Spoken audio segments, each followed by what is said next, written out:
Hi guys! It's me again, Mrs. B.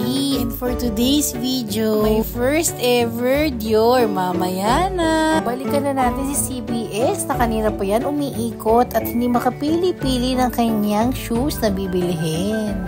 Kahit naman ako, talagang pipili ako ng maganda at yung bagay sa akin dahil ang mahal talaga dito sa Dior, no? Habang busy kami sa pagpili dyan, tignan nyo naman tong kapatid kong si Nelda. Ang sarap ng pagbabasa ng magazine. Gusto mo ng kape?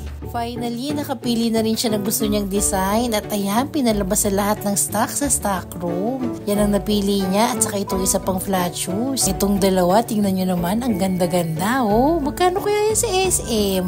Marami rin namang sapatos sa SM, pero syempre, ibang usapan na kapag naka-Dior ka, guys. Ibang level na to.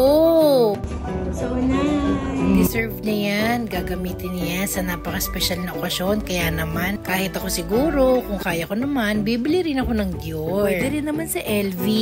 So, ayan na ang nabili niya. At pag pupunta kayo dito sa hanapin niyo si Sir Ray. Super bae. Super bae. Mr. Sige na, kumain na ako. Okay. Bye. Thank you, Sir Ray. Oh. Thank you so much. Bye! So, let's go! Tingin pa tayo sa iba. Abangan kung saan gagamitin ni CBS ang kanyang mga Dior shoes. Siyempre, dahil tayo si Mrs. B, hindi tayo papakabog. Meron din tayong bit-bit galing sa Dior. Ito na nga ang aking first ever Dior paper bag with Evian bottles inside. Akalain yun, may palibre pang Evian water ang Dior. Sorry guys, kung nabudol ko kayo, umasa ba kayo? So guys, ayan, busog na kami sa Evian water ng Dior. Hindi na namin kailangan mag-dinner dahil nakarami na kami ng Dior mineral water. Hanggang tubig lang muna tayo, guys. Sa ngayon nga, hindi pa to kaya ni Mrs. B.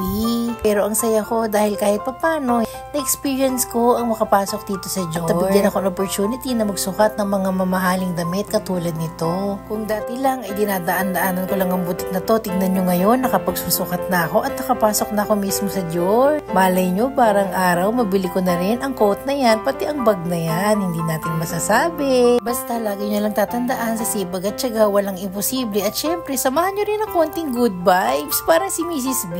May kasabihan nga tayo, nasa Diyos ang awa, nasa tao ang gawa. Kaya naman, trust the process lang and do what makes you happy. Ganun lang, enjoy lang ang buhay.